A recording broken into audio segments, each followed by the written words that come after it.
Welcome. I'm Philip Sharpe, and it is a real pleasure to be able to introduce my colleague, Eric Lander, to present a talk on the historic event of the sequencing of the human genome. When historians look back on these decades of biological science that bracket the change of the century and the millennium, the most noted advance will be the sequencing of the human genome. This sequence will shape all biological and medical science that is done post-genomic, and in fact, it is the definition of that word, post-genomic. The consequences of having the sequence will not be fully realized until decades have passed. There are many stories for MIT in this event. First, there's a story of Eric Lander, educated at Princeton as an undergraduate, PhD in mathematics at Oxford, then a faculty member at Harvard in the business school. His first relationship was with MIT as a fellow in the Whitehead Institute studying human genetics. Shortly thereafter, he became a professor in the Department of Biology and a member of the Whitehead Institute. He began the Human Genome Project at MIT and is director of the Human Genome Center, which is affiliated with the Whitehead Institute. The second story is the relationship between the Whitehead Institute and MIT. This relationship, which began in a highly debated experiment some 15 years ago, has been an unqualified success.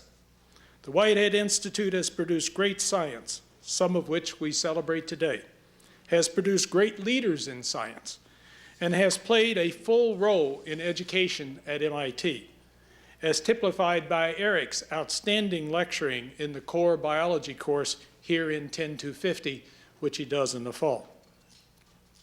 Finally, there is the story of the human genome sequence, what it tells us about our past and future, how the sequence was determined in an international effort, and what it will mean for humanity. This story will be told by Eric, the scientist who led the team that contributed the largest portion of the sequence to the public effort, and who has been its best spokesman. MIT can be proud that one of its faculty has accomplished an historical first, the sequencing of the human genome. Eric.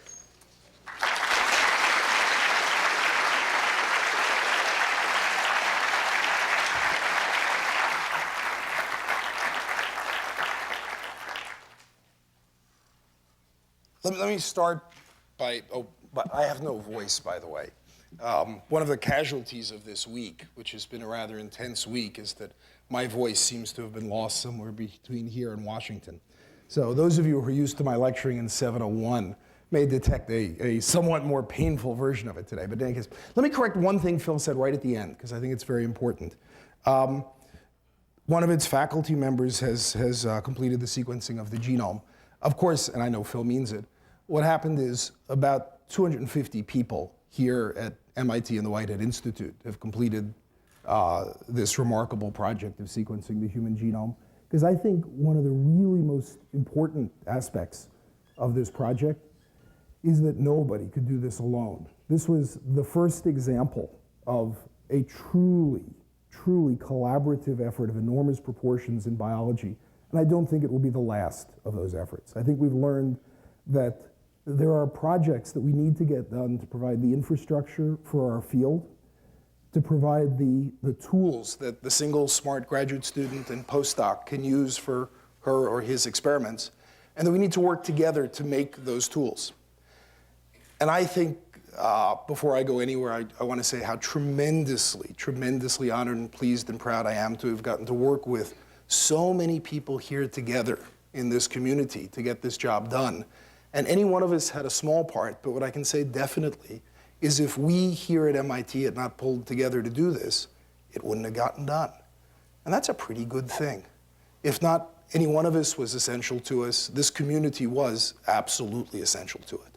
So this is very much a shared talk, but I'm very honored to talk about it on behalf of all the people here who did it. I'm looking out upon the community. I see members of the Genome Center here, which is great. I see 701 students here, some of my 701 students, because I lecture here in the fall, and I'm glad to see you back again, and many of my colleagues in the biology department. And then there are probably a whole lot of people who are not biologists at all who just came because they were interested to find out what in the world was going on with the Human Genome Project. And I'm going to try to be able to speak appropriately to everybody and just talk a little bit about what went on, what we've learned from it, and where it's all going. Let me just dive right in. The Human Genome Project and beyond. The Human Genome Project was an absolutely ludicrous notion proposed in about 1985, maybe 84, 85, that we could determine the entire sequence of the human genome, and that this would provide incredibly useful information for all of biology. Both of those propositions were open to tremendous challenge. The first, that we could do this. At the time, DNA sequencing was less than a decade old. DNA sequencing was practiced with radioactive slab gels held up against film to detect sequences. It was stunningly inefficient.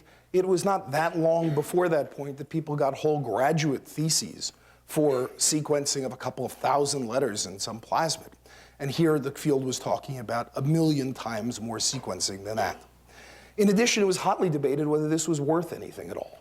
Everyone, not everyone, many people said, well, what do you do with that information anyway? Who needs it? And the truth was, with regard to both of those propositions, the critics were right. We had no clue how in the world to do this. If anybody had gotten up in front of Congress and said, we know how to sequence the human genome, they would have been guilty of perjury. Thank God nobody had to say that under oath to get this project started. And if anyone said, we know exactly what we're going to do with the information, they would have been lying to you too. But what happened was a marvelous process of scientific progress in the latter part of the 80s when a number of different committees in a number of different countries and a number of different discussions got together and refined this project from what it was first, some mega project, into a number of steps that would produce intermediate results that would immediately have feedback to science and would involve dozens and dozens of groups around the world. This is just a timeline of some of the events with a mammalian-centric point of view, because we here at MIT and Whitehead have taken a mammalian-centric point of view of building the genetic maps that let you trace inheritance. That was the first thing, just landmarks, not so many of them, a few thousand that would let you trace inheritance in families, making those maps better and better through 3 different generations shown here in colors. Then once you found by tracing inheritance that there was a gene in a particular region, you would get the piece of DNA by a physical map from that region, and you would study it to try to find the disease gene.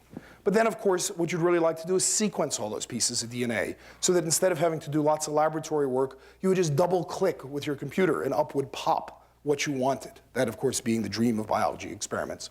In 1996 began a pilot project for the sequencing effort when a number of groups around the world got together and said, we try to work out the methodologies for doing large-scale sequencing. Being able to do the process at high quality, produce finished sequence at the end, to automate it. And this was designated as about a 3-year pilot project, and that is indeed what happened. In the spring of 1999, there was a dramatic scale up because we entered the production phase, and over the course of the next year or so, the vast majority of the sequence got covered. It involved a tremendous change in technology. When we began in borrowed space in the Cancer Center, we were using single-channel pipetters. The great advance following that was 8-channel pipetters. Some favored the 12-channel pipetter. But over the course of the decade or so, we advanced to the point where now the Genome Center over at the Whitehead Institute is filled with robots of this sort. There are picking robots that go around with cameras picking bacterial clones. That head there picks 96 colonies, dunks it in to grow it, picks 96 more. And in the course of a day, we pick about 120,000 bacterial colonies. We then have to grow them up overnight, and we have to purify them. Many of you in the audience have done plasmid preps before, and then set up sequencing reactions. It's a tedious operation. This is how we do them now.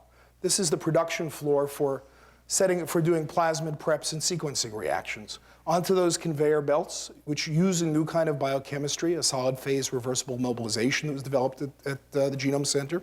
Onto these conveyor belts go microtiter plates of DNA, of bacterial growths. They get cracked open, the DNA gets precipitated, it gets washed and cleaned in all different ways, reactions get set up, and it chugs along at a pulse rate of 1 microtiter plate, about 96 clones per minute through this system, processing 120,000 clones in the course of a day.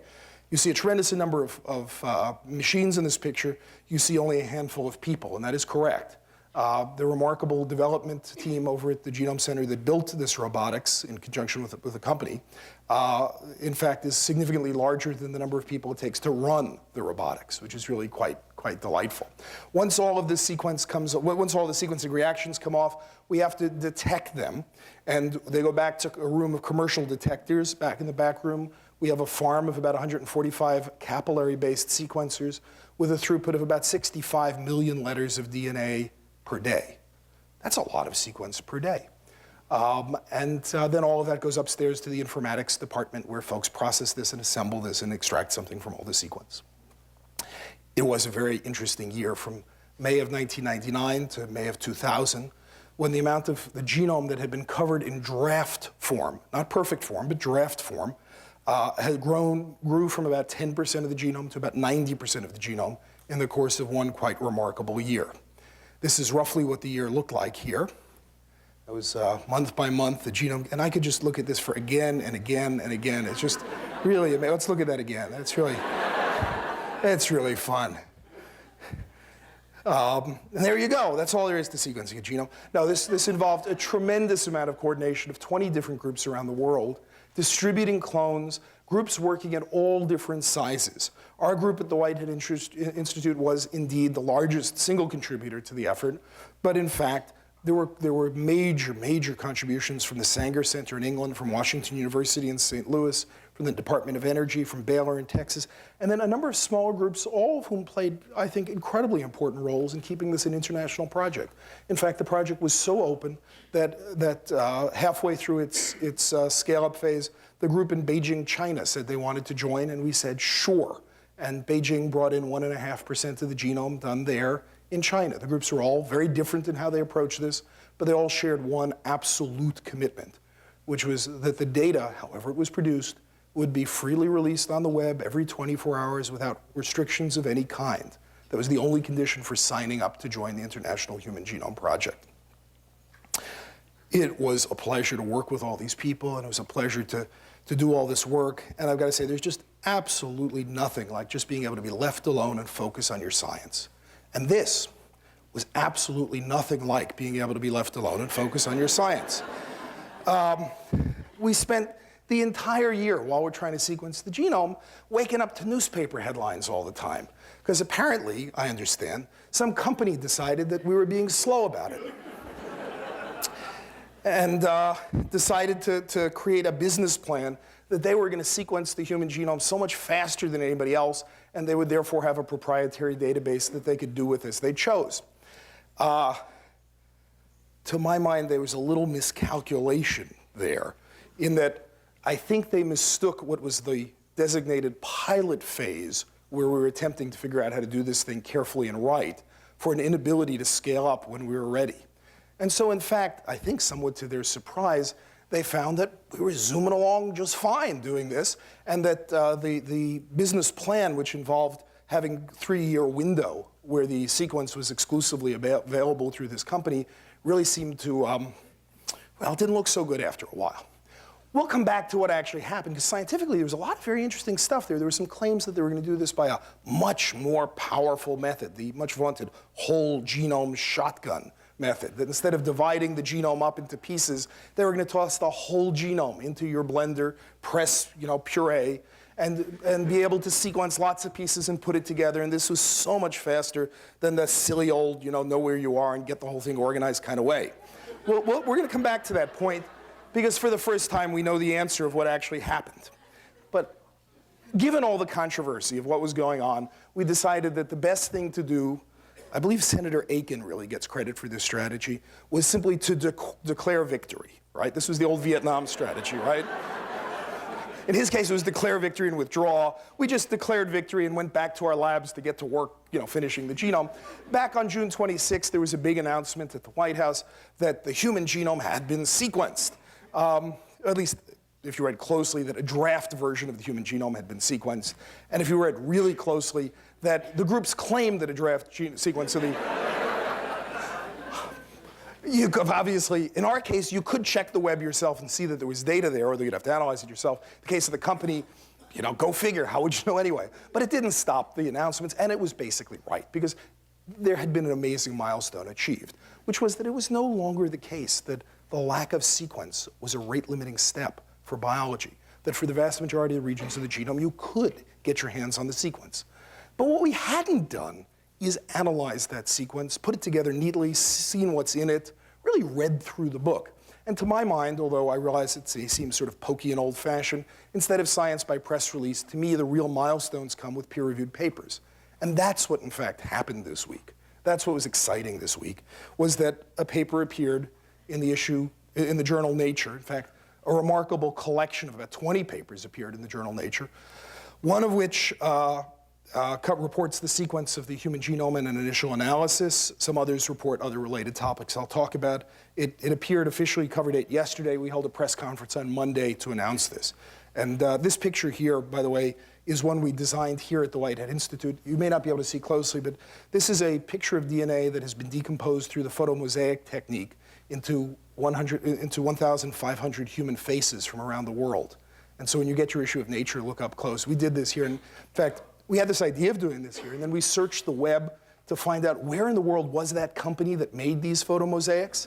And it was absolutely delightful to discover that this company that I sort of heard of but never really paid enough attention to was the product of an MIT graduate and was in fact 2 blocks down just by the Necco factory. And so MIT pops up all over the place. You know, it was great. Anyway, for fun, go try to find the picture of Crick and Watson in this picture. There is a Where's Waldo to this. So it's there. All right, so a little bit about assembling the sequence of the human genome. I realize many of you aren't aficionados for this stuff. I think I'm scheduled to give a proper seminar in April. This, as you can tell, is not a proper seminar. This is kind of fun to celebrate this week. Assembling the sequence of the human genome. Very briefly, we had to produce, and we did produce, this is largely the work of Bob Waterston's group in St. Louis, overlapping clone maps across the genome of large inserts clones, each about 200,000 letters in length.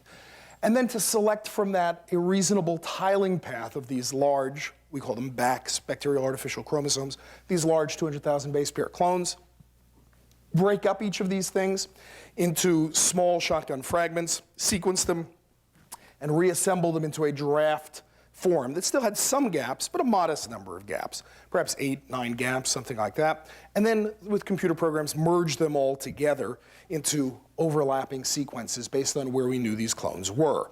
And there's a very nice program written by a graduate student at UC Santa Cruz called Jim Kent, called a gig assembler that put all these fragments together in some nice way. And the short version of this is that there's a fair amount of continuity. You start initially with about 22 kilobase contigs of sequence. Merging them, you get about 82 kilobase contigs. Connecting them by links, you're up to about 250,000 bases. They live within larger clone contigs that we have localized all these fragments into that extend for more than 2 million bases and connect to about 5 million bases, and then are joined by fingerprints into about 8 million bases. And so in fact, there's a hierarchical arrangement of each of these fragments connected in. There are still gaps throughout this map, but we know where the vast majority of those gaps are. In fact, almost all of those gaps, 99% of the sequence, is well localized to the human chromosomes by this process. It ain't perfect. It ain't finished. But for every letter in the sequence, we've attached an error rate. 91% of the letters in the sequence are accurate to 99.99%. 95% are accurate to 99.9%. The order, well, we've checked it against all the previous maps available. It agrees pretty darn well, although there are the occasional differences in the order. Where we've checked those differences, so far they appear to be problems with the previous maps. In fact, the sequence seems to do a pretty good job of cleaning up the previous maps rather than vice versa. But by no means will we assert that any of this is perfect. There's still probably about 1.5 years more work to go to bring this to what we call finished state.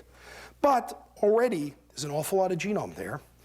The connected pieces of sequence, the sequence are connected to scaffolds, and together they span about 2.92 billion bases, which appears to be about the entire euchromatic portion of the genome. the genome is probably about 3.1 billion bases, the rest of it being heterochromatin around centromeres and other regions. Now, of the 2.92, we seem to have about 2.69 in our assembly. That's about 92% of the genome seems to be represented in our assembled bases. There are gaps. There's about 149,000 gaps in the sequence, but all but 2,000 of them we have immediately spanned by pieces because they live well within clones, and they are all going back through a finishing process and getting closed up. Because of the wonderful mapping approach that was taken, all these pieces happen to live within a mere 2,000 components that have to be put onto the map. And the number of physical gaps where we don't actually own a piece of DNA covering it right now is under 1,000. Those are being worked through. So that's a rough description. In any case, this is all just to say it's not done. But it's pretty far along. It's pretty far along. Then there were our friends at the company. So I keep reading in the New York Times how they beat us at this thing. It was really, really fun this week. We got to read the paper. So they really did try their whole genome shotgun thing. They generated a whole lot of data in-house, about 5-fold coverage. They report no assembly of it whatsoever. I assume from the fact that nowhere in the paper have they attempted to assemble their data that it didn't work at all. Instead, what they did, if you read the paper, and I invite my colleagues now to read the paper closely, was they took their coverage and they took the whole public database based on 7.5-fold coverage. They didn't even break it up randomly or anything. They got out the screwdrivers and they carefully unscrewed it into a perfectly overlapping tiling path with exactly equal big overlaps, tossed it into their computer, and then added their data and attempted to assemble a genome. 60% of the data that went into the computer was ours. It was not experimental data. It was simulated data. Simulated not even as you do in a laboratory, but with perfect overlaps. Wish I knew how to generate data like that in a laboratory. Nonetheless, the whole genome shotgun still failed. Despite all that, it covers about 75% of the genome in contigs that you can really localize. If you ask, how much does it cover total?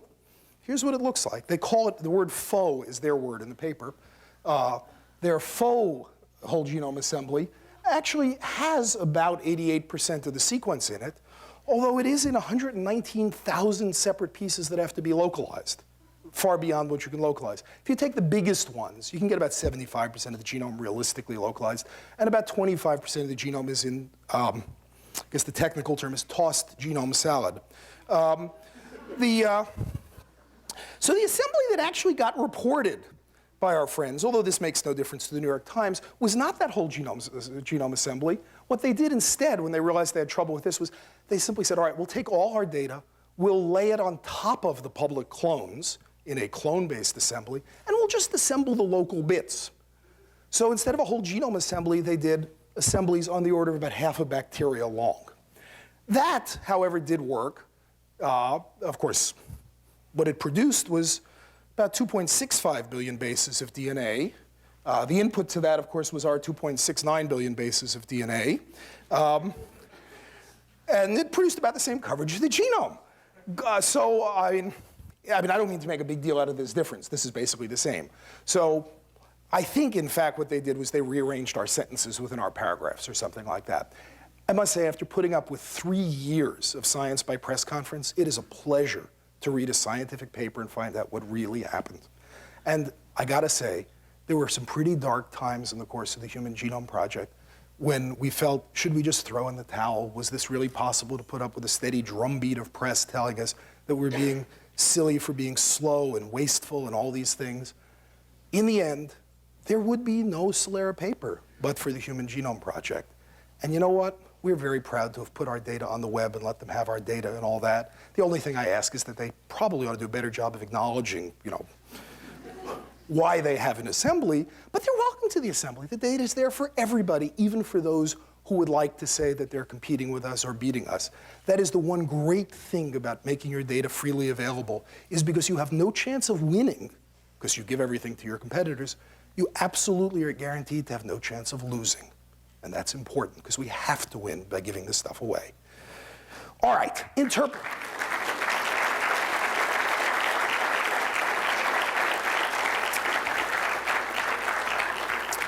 It's a good lesson. Interpreting the sequence of the genome. So I'm going to put aside all that stuff and say, well, what's in your genome anyway? Well, a lot of people around the world combined their efforts and put on all the different annotations we know.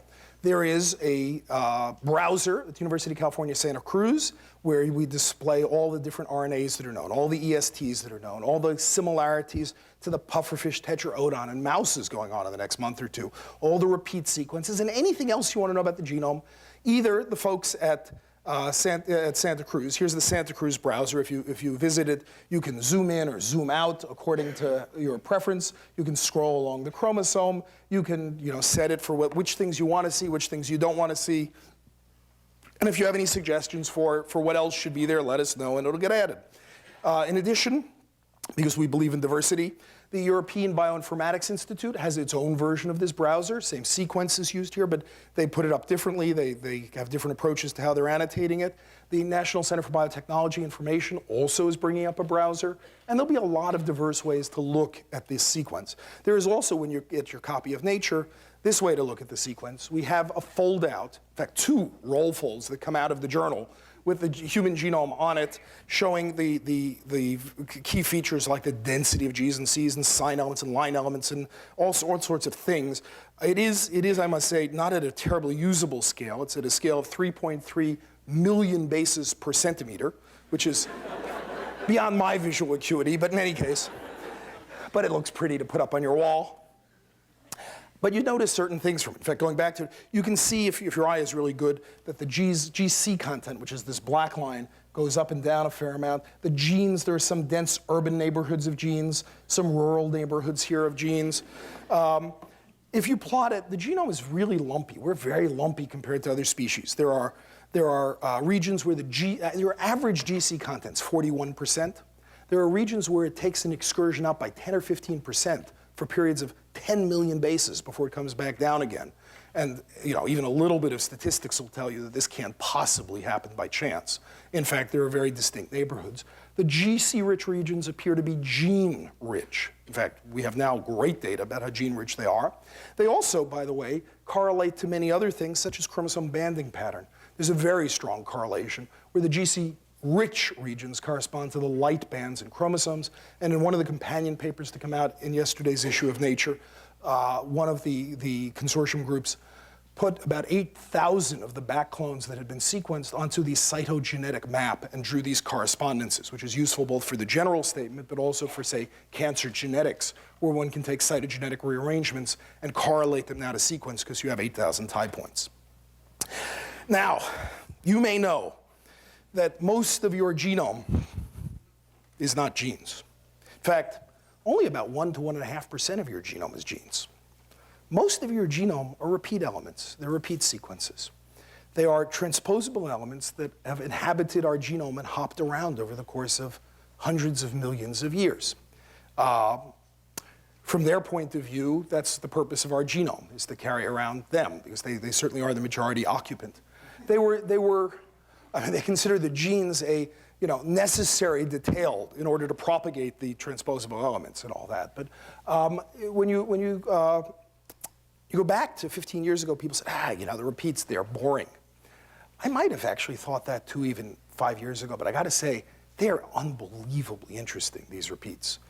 Very briefly, almost all repeats in your genome fall into 4 flavors.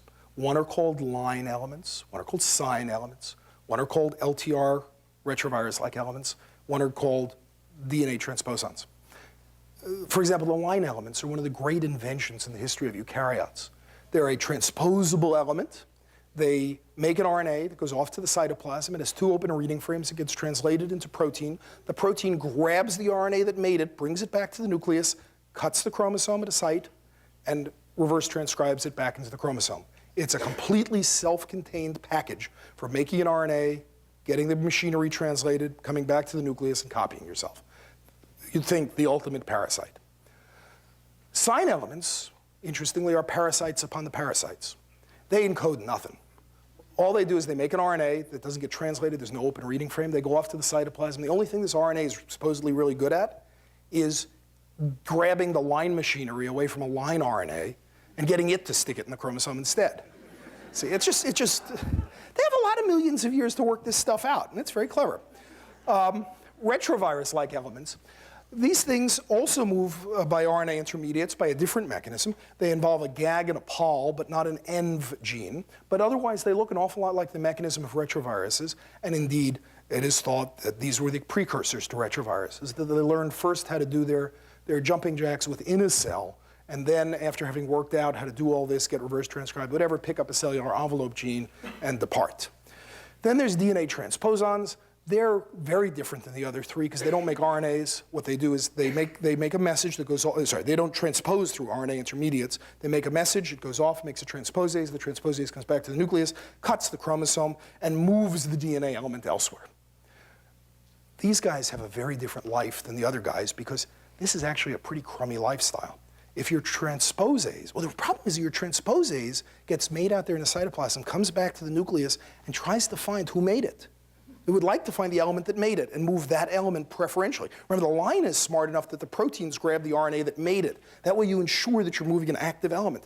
The bloody transposase comes back, doesn't know who to get. It grabs anybody and moves it. And therefore, DNA transposons are self-limiting infections because as they begin to build up extra defective copies, they become less and less and less efficient, and their lives are short, okay? So that's what you got. Now, a few comments. We can put them all into a family tree. Because every element, when it hops, is a copy of something that was an active element initially. Its siblings, who hopped about the same time, all started with the same sequence, and then it began to degenerate. But we can, by phylogenetic reconstruction, figure out that these 52 sign elements are siblings, and they arose by virtue of the number of changes that are in them about, 5 million years or 10 million years. And every single element in the genome can be put into families, and those families can be dated. So in fact, we've done that for all 3 million elements of the genome, and those dates are really fascinating. In particular, you can find out that most of our repeats are very, very, very old, much older than you see in flies or worms or mustard weeds. This tells measured by percent of interspersed repeats. Another way to put it, though, is for the human genome, the vast majority of repeats in your genome hopped before mammals. Hopped before the mammalian radiation. There are fossils pre-mammal.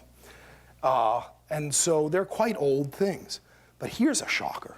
Despite the fact that they've been hopping for 1 billion years, despite the fact that this is the thing that's caused your genome to form at the size it is, the rate of transposition is plummeting dramatically. In fact, in olden days, is this working? Yeah. In old days here, this is old, moving to now. The rate of transposition was here, it went up, but lately, last 40 million years, it has been in a plummet. In fact, DNA transposons are extinct, completely extinct. These retrovirus-like guys are almost extinct, if not extinct. There's only a single family left that has hopped since our divergence from chimpanzees, and we can only detect 3 possible active elements that have open reading frames that are full length. If those guys have missense mutations that inactivate them, that's it. They're dead. That's the end of the line for LTR retrotransposition. So there is a serious ecological crisis with regard to the endangered species of transposons in our genome right now. And we don't know why, but we do know that this is not happening in the mouse. Interestingly, the mouse does not show the same pattern at all. Curiously, its rate of transposition is not. And there are 11 happy families of LTR retrotransposons hopping around the mouse genome every day. What's going on?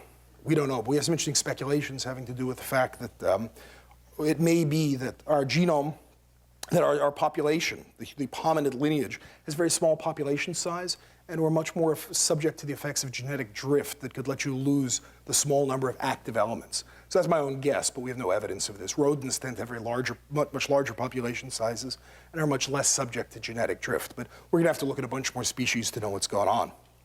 Here's another weird fact, just to show you what you can learn by staring at a genome. You think genome sequences, are boring? Wow, here's something really weird.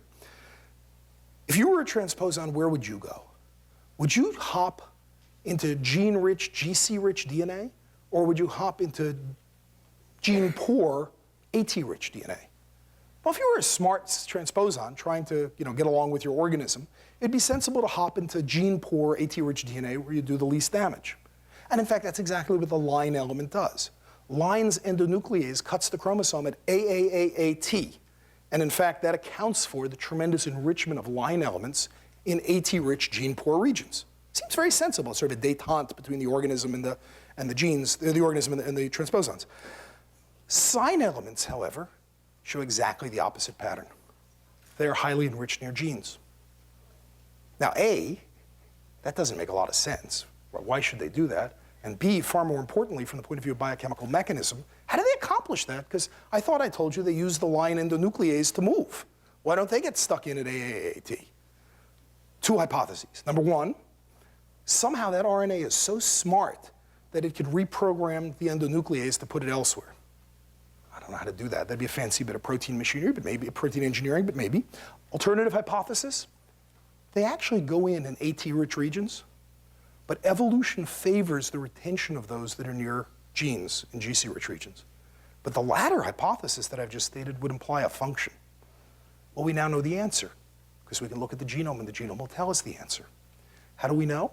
We can take all those signed transposons and sort them into the newborn ones, the adolescent ones, the middle-aged ones, and the old ones. The newborn ones have a distribution that look just like the lines in AT-rich DNA. As they get older and older and older, there's a 13-fold enrichment for those near genes. While there are some alternative possible interpretations for that, we strongly favor the interpretation that there's actually selection going on for this. And there was a hypothesis proposed 2 years ago by Schmidt that's really fascinating that proposes the mechanism. It turns out that these sign RNAs bind in a sequence-specific fashion to a specific protein kinase involved in the regulation of protein translation. Different organisms have different signs, but they all bind to the cognate protein kinase. Mutate them slightly, they don't. If you wanted to regulate protein translation, how would you do it? Would you use a protein? Oh, sorry, one more fact. Signs, unlike other transposable elements, are expressed in somatic cells under stress. Others just in the germline. Turns out, if you wanted to regulate protein translation under stress, would it be smart to use a protein? Nah, because you'd have to translate it, right? That'd be kind of dumb. You'd use an RNA. And you'd want to have a lot of it if you wanted to work quickly under stress. And you'd want it to be located somewhere in open chromatin where you could express it easily. In other words, of course, this is backward reasoning, but it might be quite reasonable to use a high copy repeat RNA located near genes if you wanted to regulate something as a stress response. In any case, this was Schmidt's hypothesis. He had made it 2 years ago, and the evidence we have now that there is a rapid, within 25 million years, reshaping of the distribution of signs, I think provides a very interesting bit of potentially corroborating evidence for that. Here's another interesting fact. You can take transposons that were born at the same time and use them for epidemiology. You can use them as if they were a birth cohort and say, if a transposon landed on the Y chromosome versus the X chromosome, how does it do? Is that right? Yeah, that's right. How does it do? Well, if you look at it, transposons born at the same time that land on the Y have lots more mutations than land on the X. And from this you can infer, and in fact back out, that the rate of mutation in sperm, because Y chromosomes always go through male meiosis, is twice as high as in eggs, because X chromosomes spend 2/3 of their time in female meiosis. So you can in fact work out the differential mutation rates by comparing things on the X and the Y chromosome. In fact, in this particular case, we have the pleasure of confirming work of David Page about 6 months ago. There had been a bunch of previous studies trying to do this that got lots of wrong answers, and David made a really nice estimate of this about 6 months ago, where he said, we really think it is a twofold difference based on one particular region about 4 million years ago. And we can confirm this now based on about 100 times as many data spread out over 40 million years, that David's suggested rate of male to female mutation is spot on. There are zillions of more things I could tell you about transposons. I won't. I'd tell you about the fact that we get genes from transposons, at least 50 genes in the genome we can recognize as gifts from transposons. We can also recognize the most recent ones to hop, the ones that are still variable in our population and could be used to trace the history of our population. But let me switch to genes, because our genome does contain genes, and they are of some interest. We have been attempting by looking at the sequence to identify the gene content of the human genome. Golly. That turns out to be a lot harder than bacteria or yeast or worms or flies because there's a signal-to-noise problem. Our genes are only 1.5% of our genome, whereas in flies and worms and yeast, they're big proportion of a gene locus is the coding regions, 50% typically, whereas in us, it's a trivial fraction. And so our ability to detect these is nowhere near as good, and the gene set currently generated and described in the paper is nowhere near as good. But nonetheless, we have a pretty good handle on how many genes there are, and we certainly do have good chunks of most of them. And the answer is, there's really only about 35,000 genes. I'll say 35,000 genes is a rough guess. We've run it through all sorts of estimation techniques, statistical estimation techniques. We've also done direct counting programs, including one written by Chris Burge here called Genome Scan, which is a successor to his famous GeneScan program for finding genes within genomes, as well as a bunch of others. And all the evidence we get points to the same conclusion, about 35,000 genes. So I owe an apology, and I wish to make that apology right here and now, to about 7 years worth of students in my 701 course, because I have been reporting the official number that there are supposed to be 100,000 genes in the genome. And so I don't know that you're entitled to your money back, but nonetheless, check with the registrar on that. But nonetheless, I now wish to correct that misimpression. Actually, why did we ever think there were 100,000 genes? That turns out to be very interesting. We had to track back to what was the origin of this round, nice 100,000 gene number. The origin turns out very clearly to be down the road. It's Wally Gilbert. Wally did a beautifully simple calculation in the early 1980s that a typical human gene looked like it was about 30,000 letters. The genome was about 3 billion letters. Divide one into the other, you get 100,000. And it's so round, it made it into the textbooks and just refused to go. And of course, it was only meant to be a back-of-the-envelope estimate. If you tell this to Wally, the reaction is, hey, we were basically right, because Wally's trained as a physicist, and to a physicist, the back-of-the-envelope estimate that's within half an order of magnitude is just fine. The problem is that biologists, think that a factor of 3 means something, right? And it really doesn't, not by these estimation techniques. Anyway, but there are a lot fewer genes. We've taken the genes, we've sorted them into functional categories and things like that. We can say a number of things about them. The exons tend to be smaller. The introns, the intervening space, is bigger. There seems to be more alternative splicing, about 2-fold more alternative splicing in human genes, it appears, than flies or worms. So that, in fact, although we don't, you see, the depressing fact is that the total number of genes we have at 35,000 is only about twice as many as a nematode worm, C. elegans, or only about twice as many as the fruit fly Drosophila melanogaster.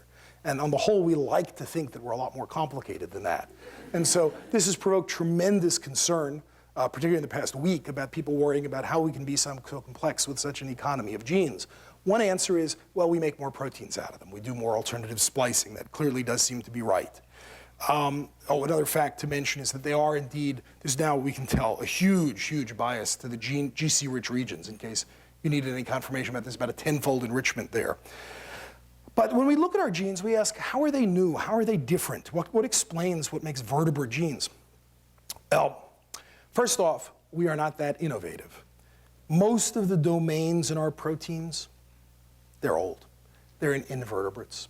Only about 7% of all the domains that we can find in vertebrate proteins appear to be new to the vertebrate lineages. That is a surprise. There's only one enzyme that vertebrates seem to have invented. That's pancreatic ribonuclease. But what we did do to get more genes was we created many more architectures. We put together the old pieces in many new ways, and we have considerably more architectures. For any given domain appears with many more genes in a human than it does typically in fly or worm. There's a particular emphasis of this in extracellular molecules, and I expect this has something to do with the greater complexity of our circuits, is that we connect the parts in many different ways. In addition, another bit of our rather derivative innovation is that when we like something, we just expand it dramatically. Olfactory receptors. The human genome shows about 1,000 olfactory receptor loci. 1,000. We actually count 906 at the moment that we've got well in hand, and then there are parts missing and all that, but it's about right. It shows that vertebrates showed tremendous interest in smell. It's one of the crowning achievements of vertebrates, is this spectacular elaboration of smell receptors.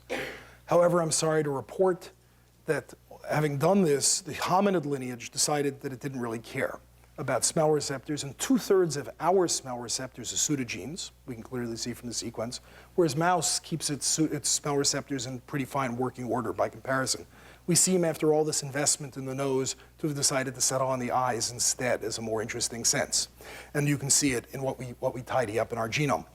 Immunoglobulin domains, obviously a big part of the genome. We discuss some of that. Intermediate filaments. There are 127 intermediate filament proteins, including 111 keratins.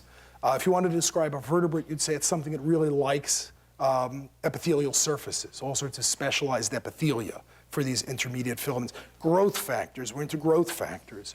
Big expansions in a number of the growth factor families like TGF-beta. So, kind of vertebrates are things that like to smell, have immune systems, specialized epithelia, and communicate and develop with lots of growth factors. That can kind of be us. We also we appear not to be able to take credit for that much, for all of our genes.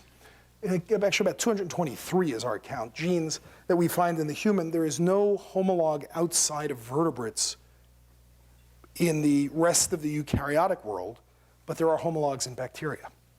That is, we have a close relative in bacteria, but nothing outside of vertebrata. The likely interpretation of this is that these represent horizontal gene transfers that occurred early in the vertebrate lineage. Bacteria can, in fact, mate with non-bacterial cells and transfer DNA to them. It's usually unproductive, but in fact, possibly back when we were a fish, some bacteria got with some gamete and passed some DNA. And this isn't a frequent occurrence, but we count about 223 of these. It's, of course, conceivable that some of these are hiding somewhere in invertebrates we haven't seen yet, and we may have to rethink it. But right now, the most likely interpretation is that these are indeed horizontal transfers. They're all enzymes, so we didn't invent them. They're not characteristic of what gets invented in vertebrates. One of them, for example, is monoamine oxidase, an important in psychiatric disease.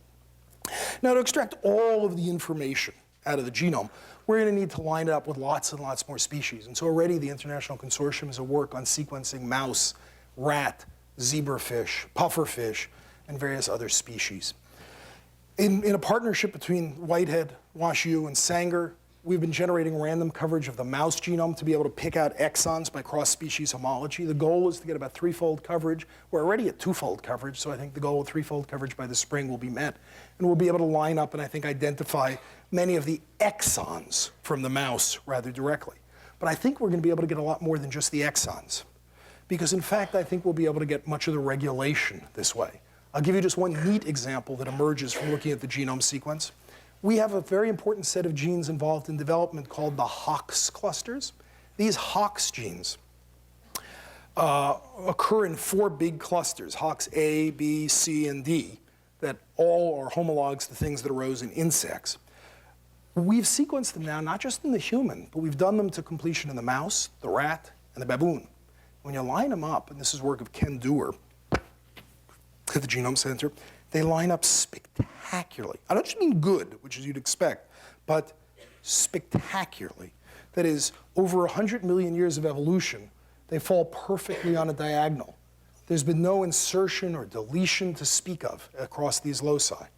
And when you look closely, why? When you look closely, you see why. Remember, I told you half of your genome, 50% of your genome is repetitive?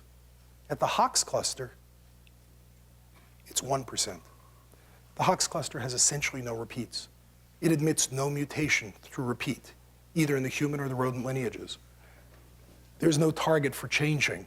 That means that spacing and content are very tightly conserved, and that suggests that this thing is chock-a-block full of regulation.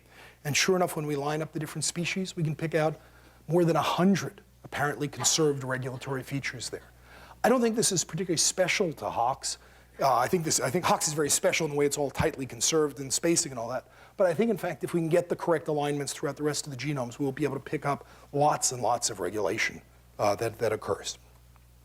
Finally, I'll mention very briefly that there are a lot of other applications of this that are happening and that also are represented in the papers that appeared yesterday. To apply the sequence to humans in medicine, we really need to understand not just a human sequence, but all its variation. we need to understand what's the nature of variation in the human species. What's the nature of those variants that cause disease? Well, in fact, over the past couple of years, particularly at the Genome Center, we've been characterizing that. We've had a project to not just sequence the genome, but begin to collect variants.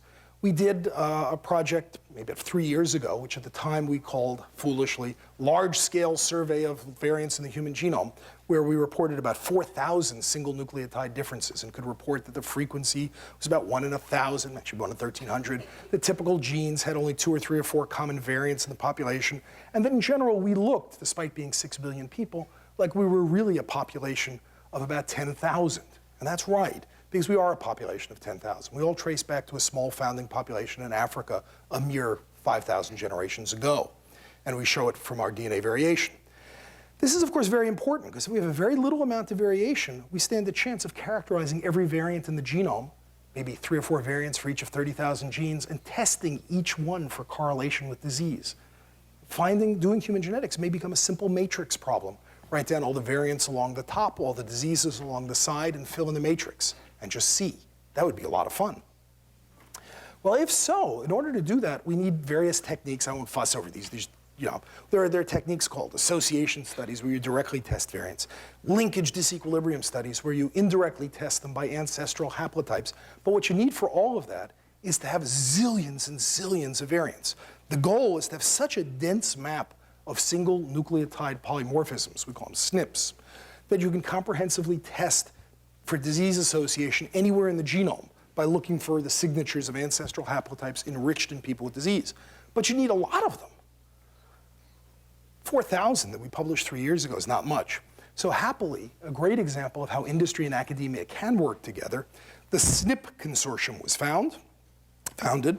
A bunch of companies and a bunch of academic centers got together and said they would pool their resources and find 300,000 variants across the genome and put them all freely in the public domain without cost or any kind of patent protection.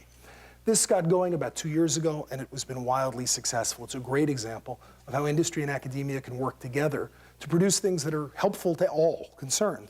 In addition, a bunch of variants come from just taking the sequence and taking our clone-based map and looking at the overlaps.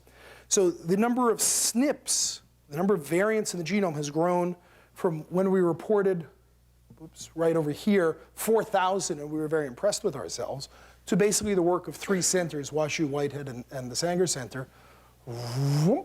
And appearing yesterday in Nature was the companion paper reporting 1.42 million variants in the human genome. We now have a variant on average every 2 kilobases in the genome.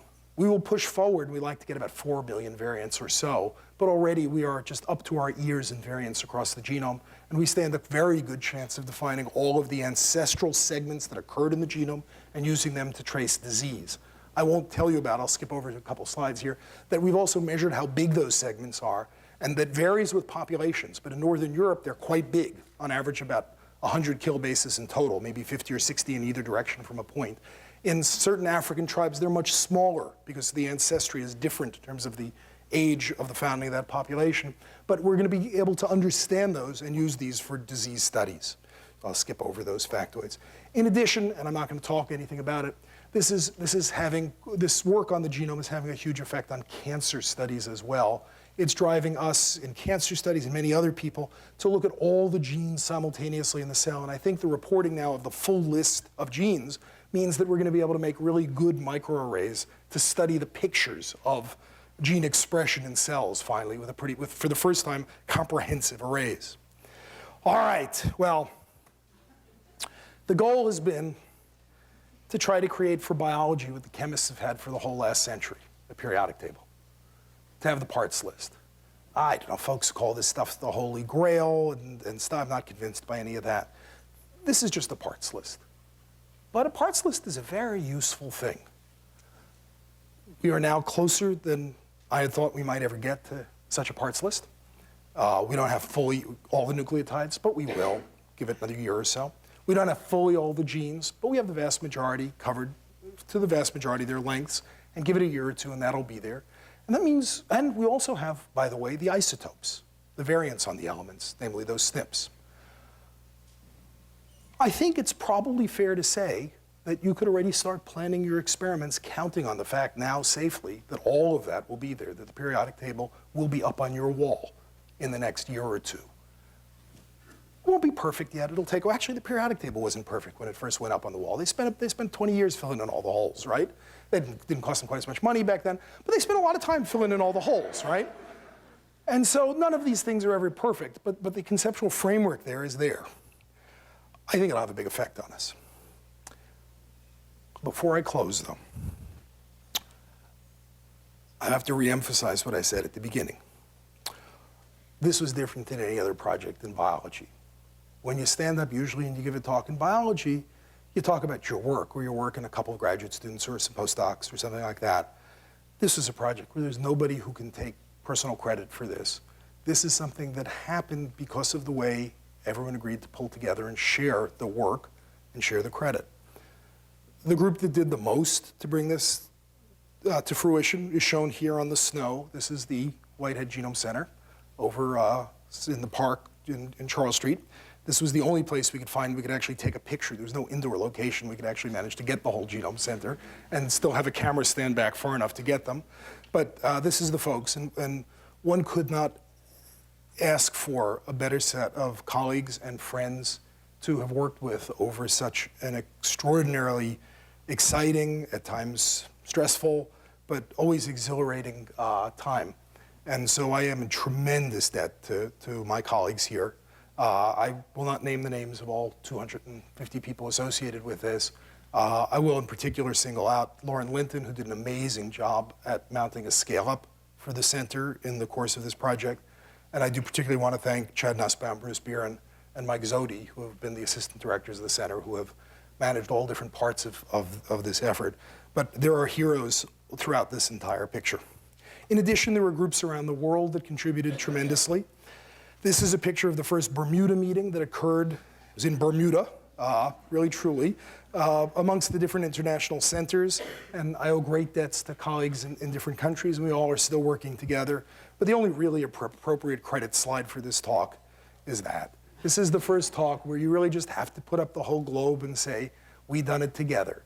And it was really, really satisfying to go to Washington this week with so many of our friends and realize that for something that we had started, in my case, many cases, 15 years ago, we actually had done it. Not all quite finished, but we'd done it well enough that we knew there was now no doubt it was all going to get done. And I confess I tend to be pretty inured to these sorts of things. I'm not, one to get soppy about this stuff. But by the end of the day on Monday, I'd realized that this is kind of the surprise, in a way, is that only in retrospect you realize how history ends up happening. It happens sort of just by doing your work every day on something worth working on. And 15 years later, we all who have been working together here in this community on something, just working on the right next step and the right next step, realize that over 15 years, collectively, we all did manage to make quite a difference. And so it's really fun to come this week in particular and just share it with the community, because it's all of ours. Thanks very much.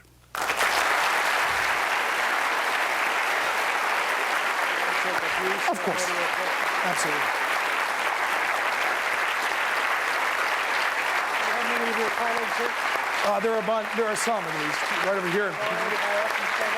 Yeah, I don't know how many you got, but yes.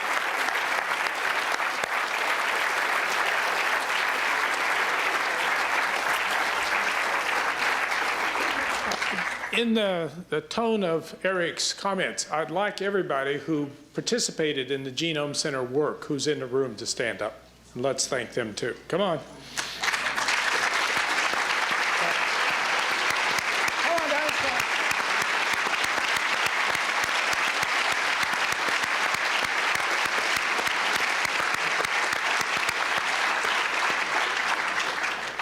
Eric would be pleased to take a few questions. This is a big crowd, but we can take a few questions. Not from people who I work with. No, not from people who... You can ask me tomorrow.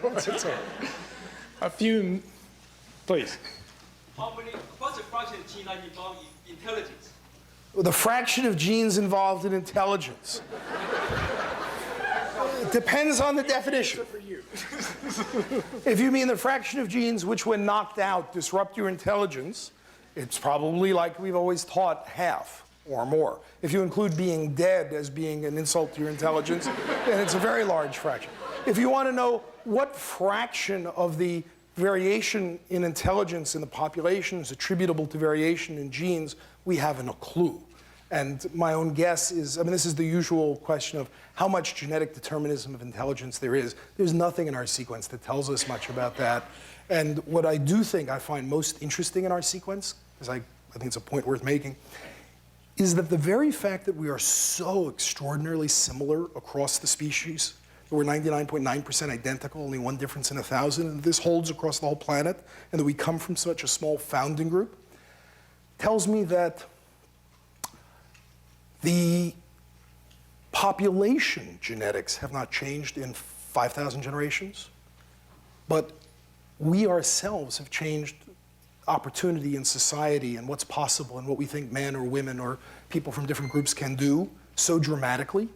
So I must say, realizing how the gene pool has not undergone significant reshaping in that huge time, and yet society can come out so different, that is to say, what we do with our brains and what we do with our intelligence has so many degrees of freedom there, that I'm not too worried about what the genome is ever going to tell us about limits on what we can possibly do, because we have tremendous evidence that within whatever limits there are, we've been able to have huge variations, and a lot's within our control. Over here? Up here first. Up here Sorry, first. yeah. Now that there's consensus that there are 30,000, 40,000 genes, what about all those companies that are having marketing, do we have a database that you have exclusive rights to for 100,000 genes? Repeat the question. So given that there appear to be only 30, 40,000 genes, the question is that there are, for example, ads in several journals that say, subscribe to the X database, which has 120,000 genes. So, let's see. The markets have closed. I could say, well, one response potentially would be to sell, right?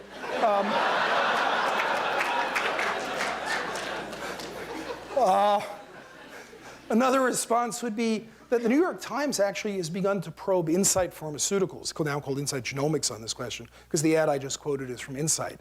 And according to the New York Times, the chairman of Insight, I think it was the chairman, the president of Insight, said to the New York Times this week that, we actually meant 120,000 distinct transcripts, but they actually come from 40,000 genes. So, in fact, that one, if I take correctly what was in the New York Times, appears to have just been retracted. And it was just a detail that they meant transcripts, not genes. But Bill Hazeltine at Human Genome Sciences is rock solid sure that he's got 120,000 genes, and that he's not giving any ground on that. And so I propose the following really fun challenge. We get to specify 1% of the genome, and anybody who wants to disagree produces the genes they claim they have in the 1% that we picked. We'll check them together and see if they're right. If they have 3 times as many genes in that 1%, then we'll believe that they've got gold in the other 99%. But if nobody wants to take us up on it, it's tough to deal with the claims. Yes?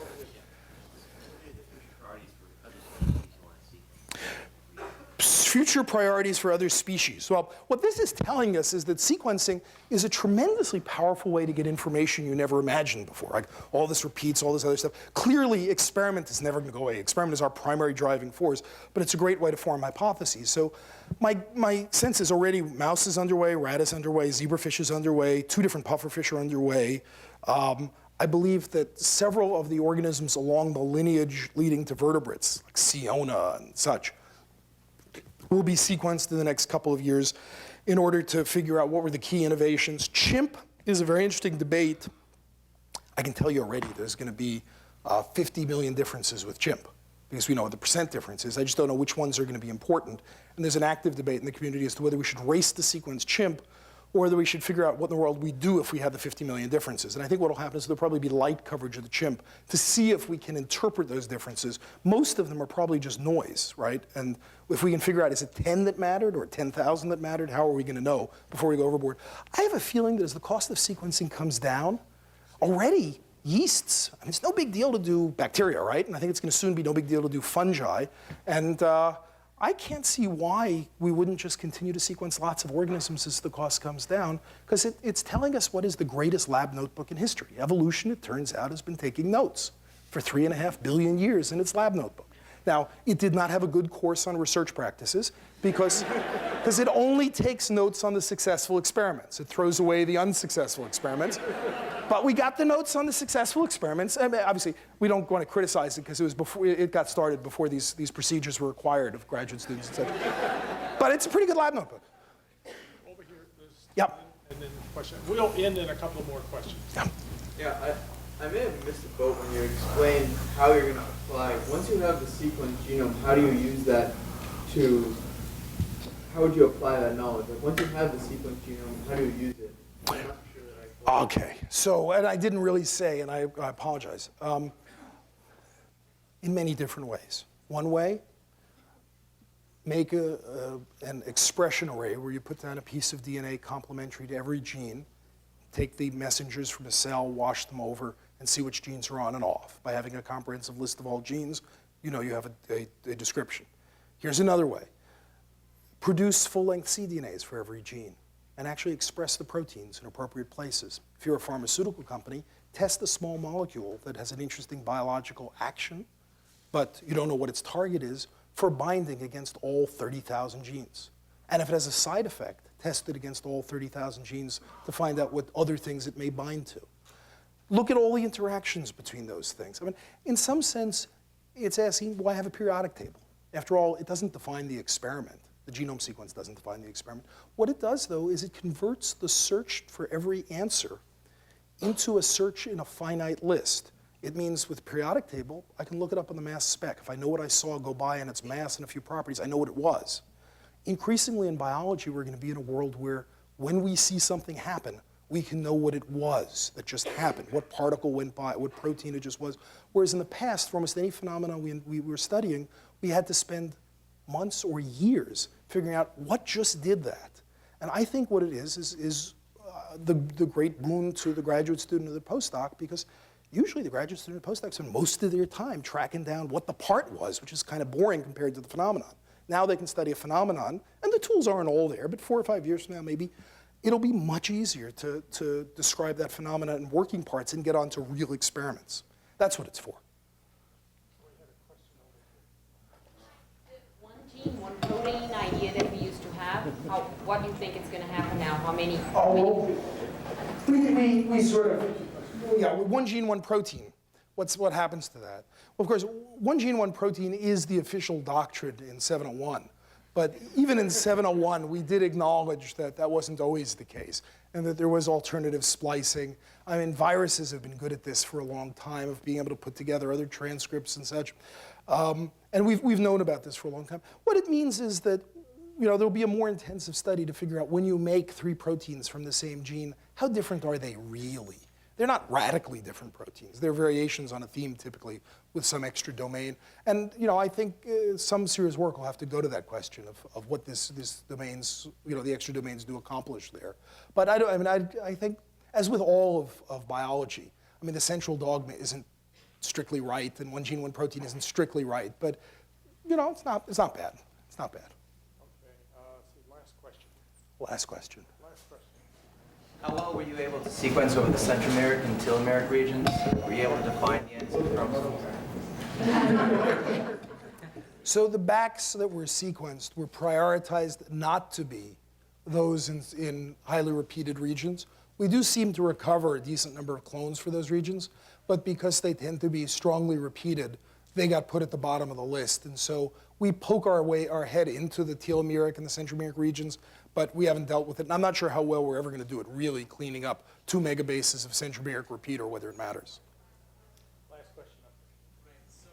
Many of the genomes that have been sequenced, about 50% of the genes have no known function. Is this the same in the human genome? And what steps can be taken to identify the functions of this gene? So that's a tremendously important question. In most genomes that have been sequenced, the genes have 50% of the genes have no known function. Is that true for the human, and what steps are we taking? Depends what you mean by no known function. If you say, what fraction of the genes have no recognizable domain that we could attribute, being a protein kinase, I suppose, is a function. But then again, for what purpose is it a protein kinase? So if you're willing to say, I know it's a protein kinase, or it does, it's a GPCR. That counts enough. 60% of the genes we can attach functions to. Some bit of biochemistry associated with the gene. If you're asking, what's their real role in the body in some meaningful sense? Oh, golly, it might be, 12,000 or so, might be a third of the genes. We have pretty good ideas of what they're doing in the body. And of course, even there, we're often surprised, right? Apolipoprotein E that was carrying around, lipoproteins in our blood system turned out to be in our brain and predisposed to Alzheimer's disease. So it's pretty primitive. We don't know what most of these genes really do. That is the work, I think, of the next decade, is to attempt to find as many ways to characterize these genes by where they're localized in the body, under what circumstances their transcripts are turned on, where they are subcellularly, what they interact with through partners, what happens when I make a small molecule that binds to each of them and figure out what function I disrupt. By no means is this a comprehensive description of life. This is really, I'm fond of calling it, it's the parts list to a Boeing 777. You know all the screws, you know all the seat cushions, you've got the fuel gauge, you've got all the pieces, and they're all spread out on the floor, right? We don't yet know how to screw it together, and we don't know why it flies. But it's sure better than if we didn't have the parts list. I shall close with that. Thank you.